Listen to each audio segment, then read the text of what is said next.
Sa wakas dumating na rin yung in-order kong spinning bike. Sabik na kasi akong gamitin to guys. Kasi talagang pinaplano kong magbalik Alindok na ngayon 2026.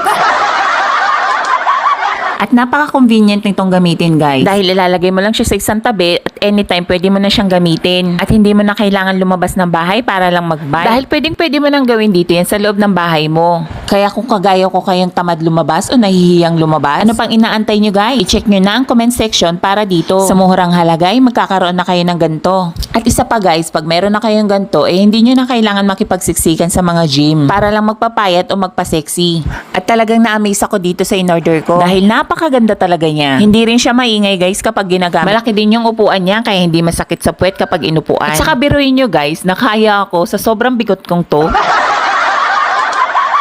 5'7" ang height ko at 98 kilo ang bigat ko. Kaya talagang na-amaze ako dahil napakatibay niya. At kahit anong galaw ko dyan ay okay na okay lang. At pag balak nyo palang magganto guys, pwede kayong tumingin sa mga social media na mga exercises na pwede dito. At nakakaaliw nga to guys, lalo na kapag sinabayan mo ng music. Hindi mo talaga mararamdaman ng pagod. Kagaya nitong ginagawa ko.